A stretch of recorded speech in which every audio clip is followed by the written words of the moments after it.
Hey everyone, welcome to Reading the Green and our golf DFS show. My name is Mike, Kyle, and Jordan here as well. On Tuesday, October 25th, we have our CJ Cup recap. We have the Bermuda Championship preview and some other goodies. Gentlemen, how you doing this evening? Pretty good, I'm it swell, sounds like. thanks. I'm swell, thanks for Right. asking. I was I was trying like, to let Kyle, Mike and Jordan go first, but It looked like you were going to start talking, so I held off. But then neither of us started talking. Well, as normal lately, I'm in a different recording location again. Someday I'll be back in the studio, but not yet. I thought, Kyle, maybe we would cross paths in the airport. This morning. My guess is we were not in the same city. I mean, I flew out of MSP, but now I'm in Boston. Jordan, how are you doing? Good. Got some golf in this weekend. It was beautiful on Saturday. Actually, probably one of the nicer days. There was like barely any wind. It was a delightful day out there. So it was not like what we had for the RTG Invitational. Correct. Yeah. I wore pants and a short sleeve shirt, and I was hot. Were the little black bugs out though up here? No issue. We were in Iowa and it was nice, but you just got eaten alive by the little, like, apparently my dad calls them no-see-ums. Yeah, that's a thing. Well, I was in San Francisco. I did not golf, but as we were kind of going through the city, every like hill that I looked over, I was like, oh, is that the Olympic Club? Is that Harding Park? Like, I kept thinking I saw a great golf course, and it turns out we were nowhere near them. But that was about as close as I got to golf this weekend. Jordan, you wanted to comment before we get into the good stuff on RSV. I don't think that's to be confused with the RSM Classic. I think you're talking about the virus. Yeah. Don't get it. It sucks. No one in the family had ever had it before, and it's like a 7 to 10 day sickness for kids. You know, like a cold, it's usually 2, 3, maybe 4 days if it's a really bad cold. This thing was a cold, then it was a fever. Yeah, so avoid RSV, the triple pandemic as they're calling it now, because it's RSV is so bad. Really?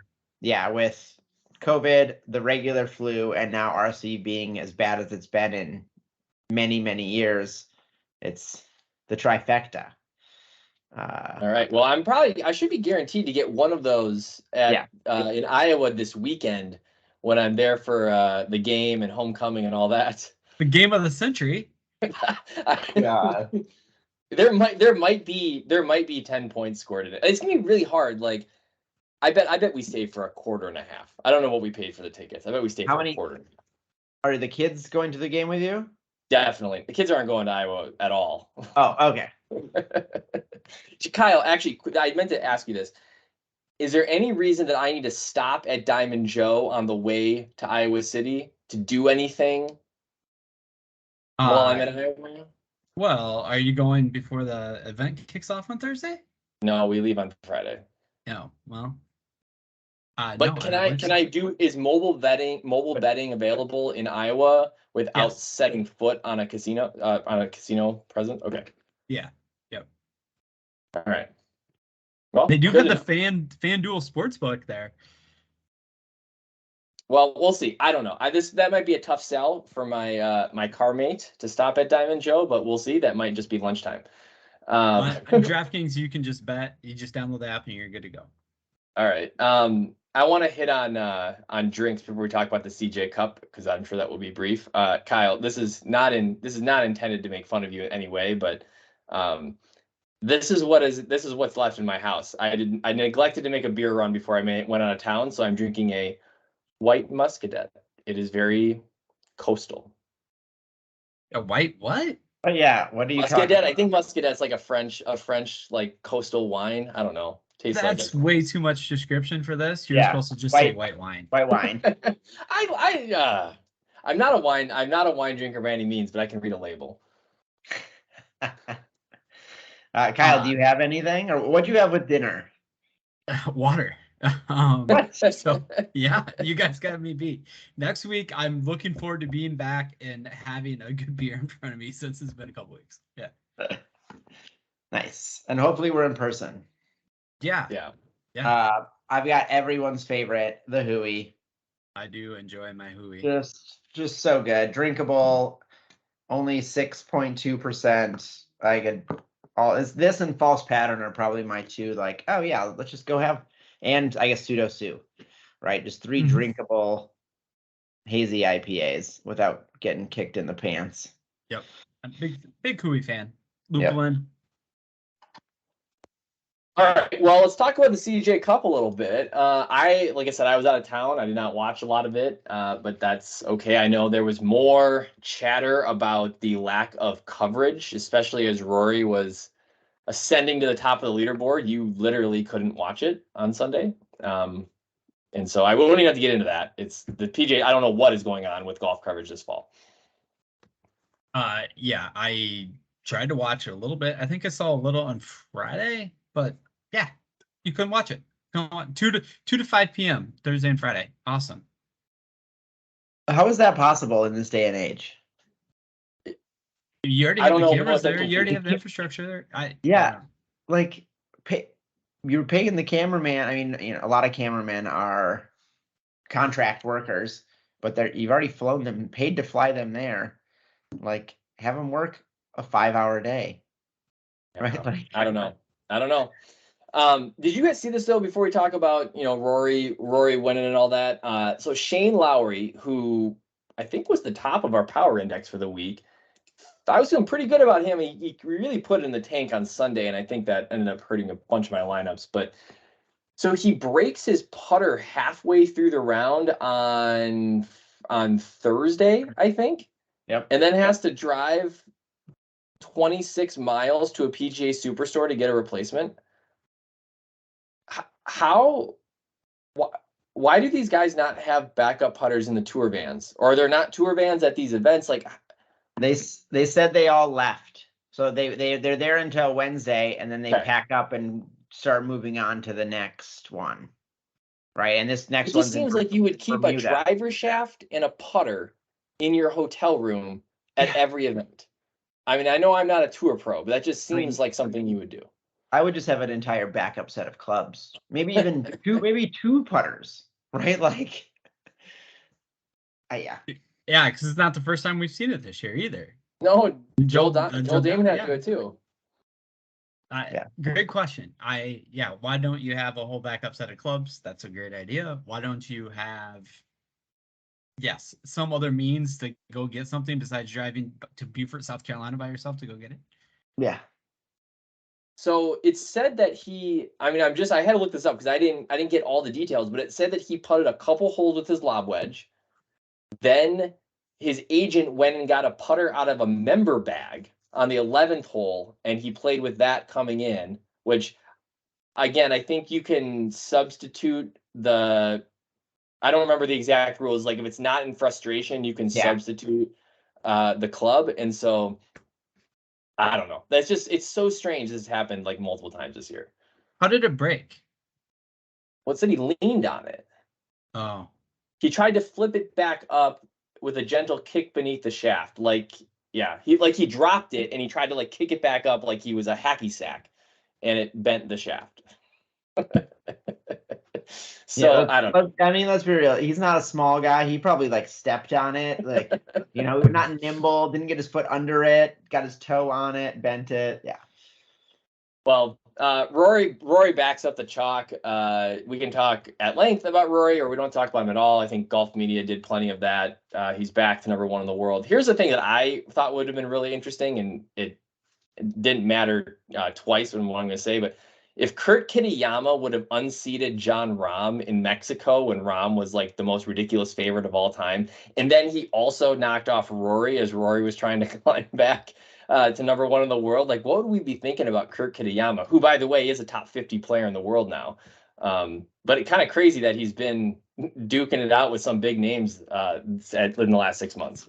He seems to be a guy that just pops or is awful, right? He doesn't seem to have a middle of the ground. So that's why he's good as a first round leader, or as we threw out last week, a lower end dart throw. We might not see him at that 150 for a while, but he's that kind of guy though you want to bet outright because he does have that high end capability. Yeah, hasn't closed, but I mean, certainly, yeah, first round leader. I love that for Kurt. We all had that friend in college, right? Mm-hmm. High end game, just couldn't freaking close. Yeah. Like Yeah. No one's raising their hand on this call, just for the listeners on the podcast.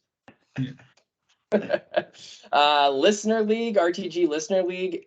We got chirped at a little bit on Twitter. JY Sodi, looking for some, he wants some accolades for getting back into the driver's seat here at the Listener League.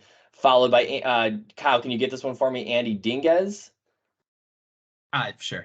We're gonna call him right, Dingus. and then Dingus. Andy Dingus, and then listener did chime in to make sure we get this right this time because he is in third place. Arano M2.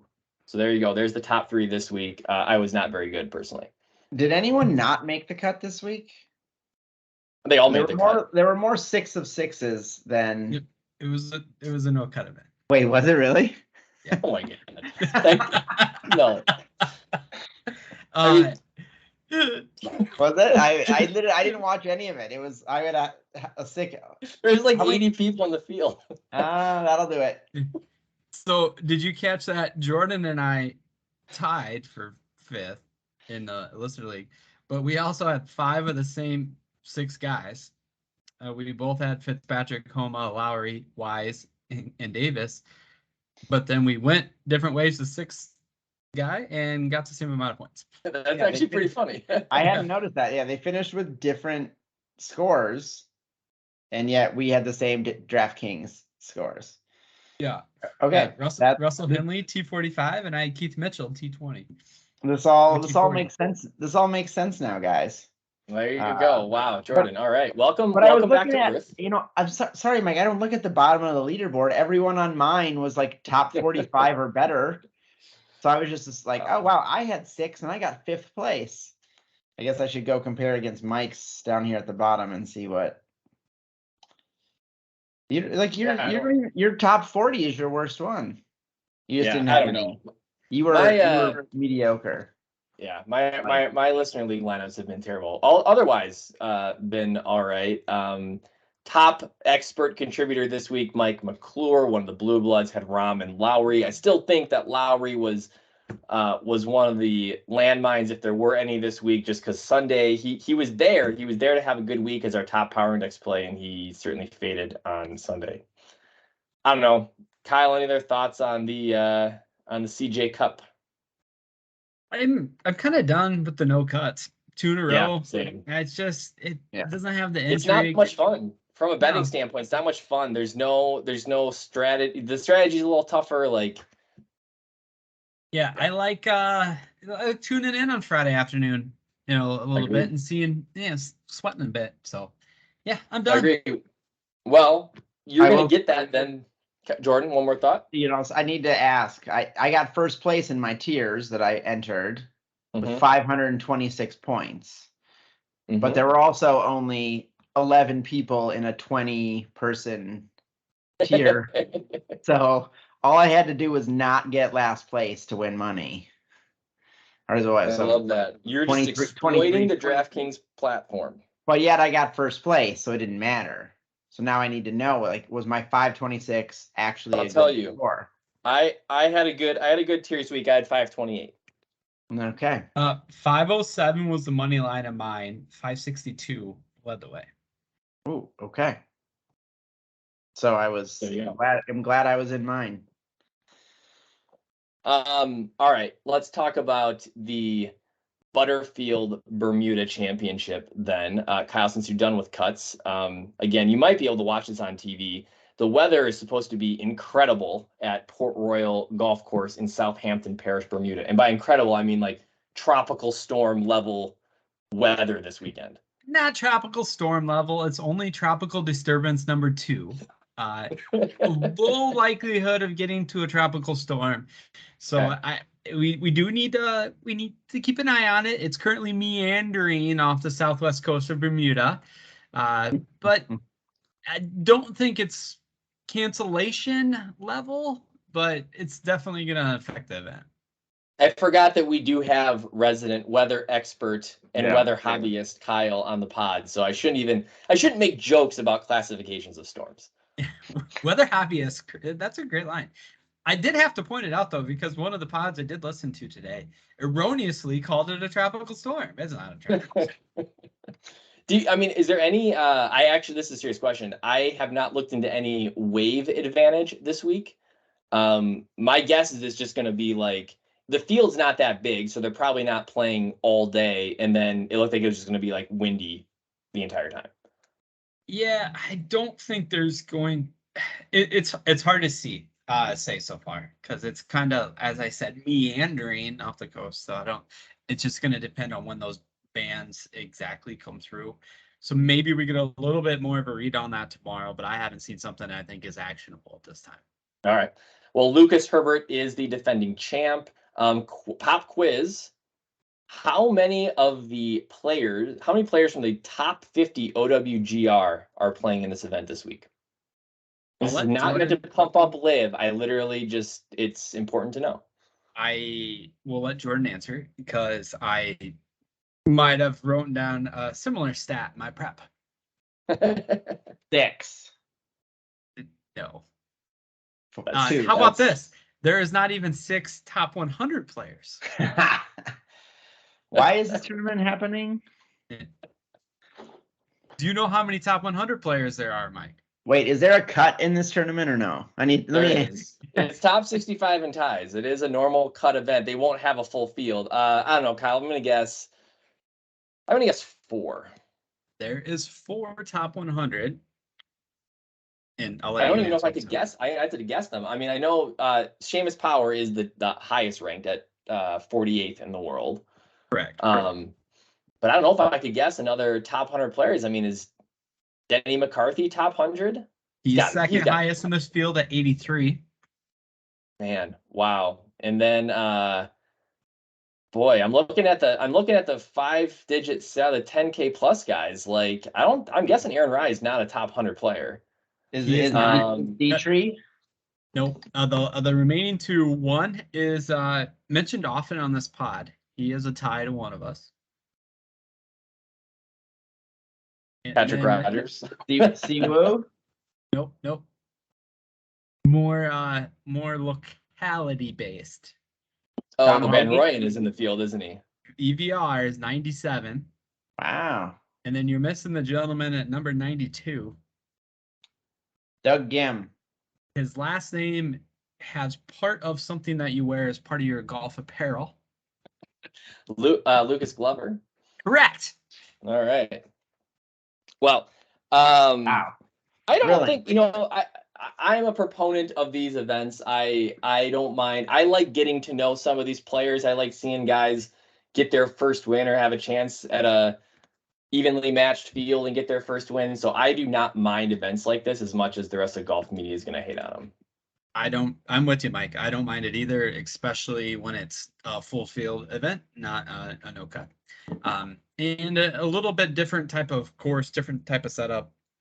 Obviously we have the weather element this week too, but yeah, I don't mind it one bit. So here are my thoughts on general strategy this week. So this is a short golf course. It is going to tip out under 7,000 yards, which is going to equalize distance off the tee to some extent. Although I think Lucas Herbert was considered a bomber last year in the field. But if a player is going to hit it long, they're going to have to pair that up with a good game around the green. So looking at guys that are trending up in strokes gained around the green, because it's a short golf course. So if you're going to bomb it, you're going to have a lot of shots inside of 50 yards. And so if you want to capitalize on that length, you're going to have to be good around the greens. Plus, if the wind is nuts, that leads to a lot of missed greens. And so you want to get guys that can recover pretty quickly. I like the take on length, Mike. Actually, I was going to go there as well. Weather's good. I think it can be, as we've seen a lot of the people that have won this event in the past, but not all, shorter, accurate drivers can get it done. but given the weather we're looking at, give me the distance. I feel like especially something like this where there's a weaker field event and the weather is a little bit unknown, you gotta just take a stance and play a lot of guys with the same skill set. And I think this is a perfect course and perfect event to do that with distance. All right. Well, do have another question before we get into the model. Bermuda grass, specifically Bermuda greens, are those native to Bermuda? Is that where they come from? Jordan, do you know? I'm not an agronomist, so I cannot answer that question. You know that word, though. That's incredible. Because my two auto plays on Bermuda grass are Denny Mack and Patrick Rogers, and both are in the field this week. So do with that what you will. So that being said, Kyle, would you like to give us some of the plays at the top of the model so far? All right, this is what we're seeing for our coastal course here, influenced by tropical disturbance number 2. Leading the way is Steven Yeager. Yeager bombs with 46% mention share. Pretty middling on the MPI at this standpoint, but he is doing better on the MPI than our next gentleman, Scott Percy, 7,300 on the salary at 38% mention share, but a solid 0 on MPI so far. From there, we have Thomas Dietrich at 10.5, Adam Schenk at 8.7, Ben Griffin, Denny McCarthy, Justin Lohr, and Mark Hubbard all coming in at 30% mention share with varying MPIs. You had tweeted something or texted something about Mark Hubbard and his current physical state. Can you refresh my memory on that? I'll try to from memory, but his brother had tweeted out, one of our favorite sources of information when it comes to DFS World and Golf, and his brother said he has had 2 incidents recently related to his children, I believe. Something about a laptop being dropped on his foot, and he broke a bone in his foot or something somehow too. But he insinuated that Homo Subs is not at the top of his golf game. Well, wasn't this the event last year where he was staying in a house with Joel Damon and they both got like the stomach flu and everyone was throwing up all night? I was going to ask you that. Was I here or was that Bahamas? Oh, maybe that was Bahamas, because I thought it was where, because is that where Joel won? It might have been Bahamas. You're right. Anyways, I don't know. We need some of that inside knowledge. That helps. One of these island locations. So tell me then, Kyle, who are you going to start with this week? Given that information. So I am looking at my distance narrative. I'm going to start with Adam Long, 8,900 on the salaries, 23% mention share at this point in time, but he is getting lots of love when it comes to MPI for us so far. We will caveat that, as we have often in the fall swing, about the a number of contributors, because that's even dropped from normal this week. But Rotoballer is on him, Numberfire is on him at this point, and so is John H over at the Lines. I don't know how to say his last name, so I'm not going to attempt to. From there, I'm looking at Patrick Rogers. You mentioned him, 9,700. Not quite as long, but still has some length and a good balanced golf game. 23% mention share as well, and 67 on the MPI. And then lastly, Callum Tarrant for me, 8,200 on the salary, also that 23% mention share. But again, a longer guy off the tee, and so far a 31 on our MPI. It's good stuff. I will offer a couple names based on some strokes gained and other stats numbers this year, given what we laid out, both distance-wise and around the green. If you want someone that is top 11 around the green in this short season, that is Steven Yeager at the top of the model. So you could certainly buy into the narrative that his short game is humming along, and that would make sense at this golf course. If you want someone that bombs it and you want some value, Kevin Yu 13th in driving distance so far this year, and I believe one of the top players just in the field this week as far as season driving stats go. So a bomber in Kevin Yu at 7,300 could be interesting. And then I know I said it. I'll give four names. I will throw in Denny Mack. I like going there this week. I think he has the complete game plus the Bermuda expertise. But Ben Griffin, top 50 this year, driving distance and around the green. So he might be a good crossover candidate, plus getting decent love in our model at 30% mention share already. So I haven't heard of half of these guys. I was like, you haven't heard of all of those guys. I was like, Ben Griffin, like what? Isn't that where Florida plays football? Right. Yeah. Like what? What Kevin who? Like what? Yeah, Kevin who? See, this is why we need these events, event... Jordan, to get people like you familiar with these guys. Why? You're never going to see Kevin Yu again this year. If you look back at the top 10 last year, you'll notice Davis Riley is on there. Good little segue. Who else, Kyle? Him popping. I had it all up previously. Now I wasn't ready for it. Well, Jordan, how about you hit us with your core plays this week, given there's only a few here that you probably recognize. Like I don't even. Yeah, so we're gonna go Stephen Yeager. Great this year. Oh, wow. Maybe Callum Tarrant because it sounds kind of like Kyle's son. No, I got nothing. I got nothing this week. I mean, there's good value up and down, right? There's a lot of 7,000s that are getting a lot of mentions. So it's not, normally I can go that route of like, oh, there's a couple cheaper people that are being mentioned, but like it's actually probably a better distribution salary wise than we've seen. And I think it's likely that we're going to see someone from the 7 or 8K range do all right this week. So, yes, I mean, I'm going to pull for Kevin Yu or Brandon Wu, one of the two of them. Sure. So to answer Jordan's question, last year you mentioned Lucas Herbert won, but just to quickly run through some of the other top 10, some names that pop out: Danny Lee, Patrick Reed, Patrick Rogers. Heyo.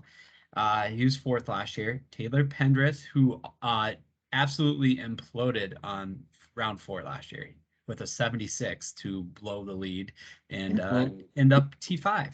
Scott Stallings, Peter Malnati, Davis Riley, JJ Spawn, Curtis Thompson, and Vince Whaley. Just quickly at 2021, some other people. Denny McCarthy did have T4. Kramer Hickok, I believe, is also in this field. He was T8 that year, and that was the year Brian Gay won it. And then in 2020, it pulled up the same people. I'm surprised Jordan can just let a Kramer Hickok reference just go uncommented. But that's I was doing some quick research and wondering, like, Taylor Pendrith. Right, so he was 50th last year, end of the season FedEx Cup standings. Like, is he back this year? I don't see him in the model. I didn't look for the. I don't think he's played much since probably President's Cup. He hasn't really played. I feel like players leave a lot of points that could help them out on the table early in the year, right? Like Eric Van Rooyen hasn't played in a single event this year. I don't think. He's been playing in Europe, but like, get out here and get your cheap FedEx points. Right? Or is there something that I'm missing on why we don't see some of those, like the people that were close to getting cut, more of them playing in this? I think that's a good point, actually, because if you look like Sahith Theegala as somebody I thought of earlier, if you're that guy that's kind of on the cusp but I haven't been able to get your first win yet, why wouldn't you go to an event like this? Yeah. Just give yourself a chance to get a win under your belt. And maybe and I know there's people out there that analyze these for the players on course fits, and maybe it doesn't appear to be a great fit for his game, so that's perhaps why he's not. But I would think there would be guys that would take opportunities of this event to go play it. I mean, next week you have Mayakoba, and then you have the Houston Open after that. So I would think, hey, if you look at the field between Bermuda and Mayakoba, take an opportunity. Davis Riley, for example, he's had a great history here before. Go get your first win. Yeah. You want to hit tiers quickly, Kyle, and then we'll do the name game. Well, Jordan put me on a different research project there, so I wasn't quite ready on my tier. So this is me stalling.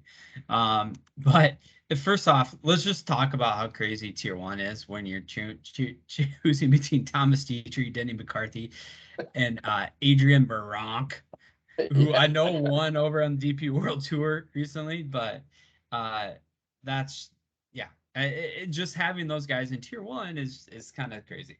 But I'm gonna go down to tier 3. We haven't talked much about these guys, so I think it's a good little place to highlight. We have SH Kim, who has 23% mention share and have been playing pretty well. It's popped a little bit recently. We have Grayson Sigg, Russell Knox, Alex Smalley, and Nick Hardy. Not a ton of mention share love for really any of these guys. They're all kind of between the 7 and 20% range, but kind of using form, what I can believe is going to work well this week, and who's a little higher on the MPI. My current lean is actually Alex Smalley, even though he is a little bit suppressed on the mention share as your tier 3 play. That's good stuff. That's deep. It'll be interesting how the rest of the plays when those come out, if that holds true. But I can back that pick. All right, name game. Jordan, you had asked for the results, and I asked you to wait until the end of the show so that we could do them live.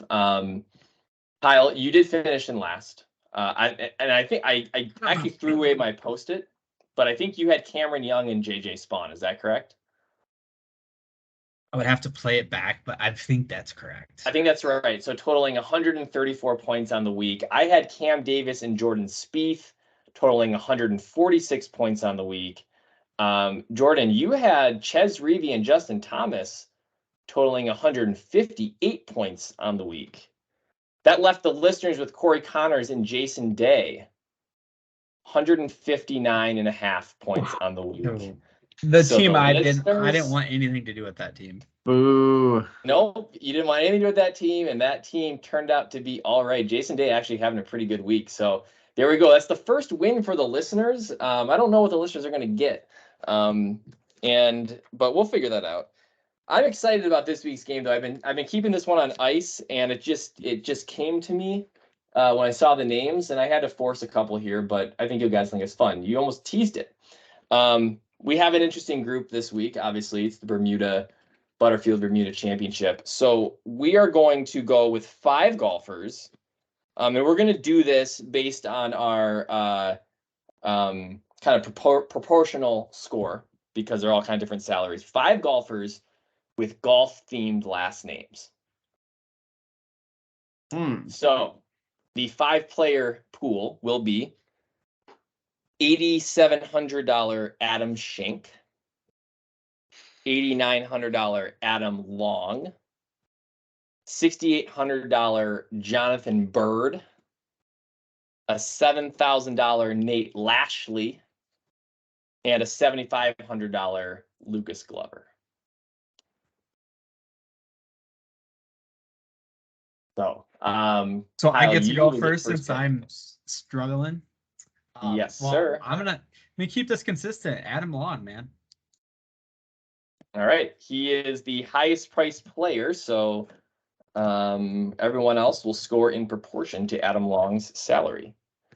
I get to go second, and I am going to go with 92nd ranked player in the world, Lucas Glover.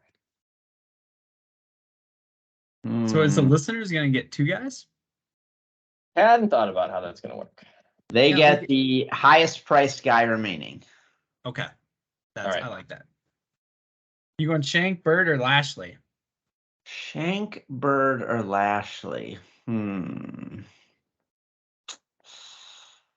was really hoping for Ryder here. You missed one there, Mike. That was... Please make your case for rider as a golf term. The Ryder like a golf cart rider? The Ryder Cup. I thought Jordan was going to say Brandon. Woo!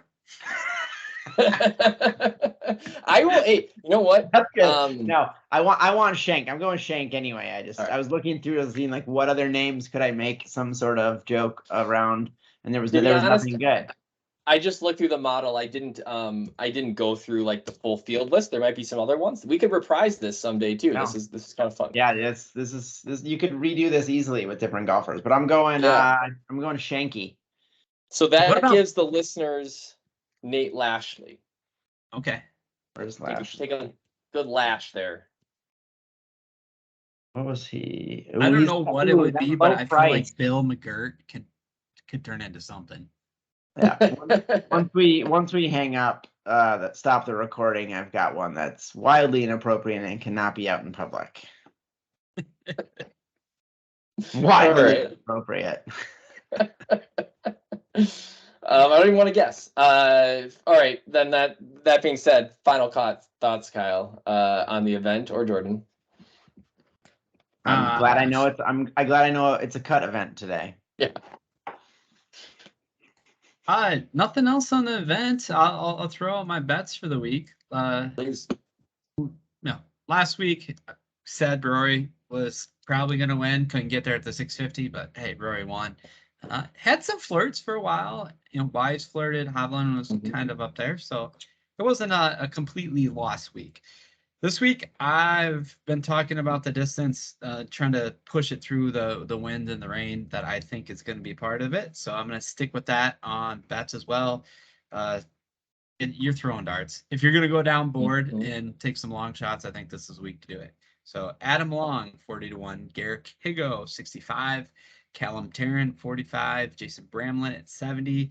And if you really, really want to get crazy, there's someone out there who was top 20 in driving distance in 2022 calendar year, who's won before and had a T2 last year at 300-1.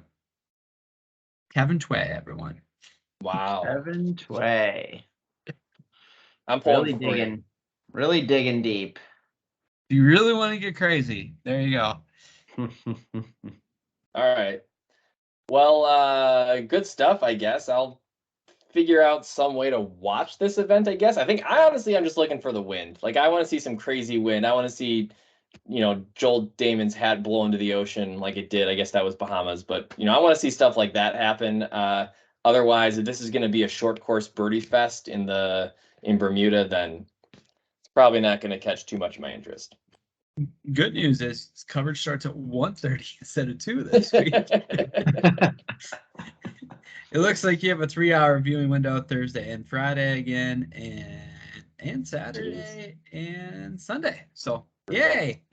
Brutal football weekend. All right. Well, you can find our content as always on Wednesdays. We have new episodes on any podcast platform and on YouTube. Twitter content all week at RTG Podcast DFS. We'll be back in a week to recap the Bermuda Championship and preview the Mayakoba. See ya.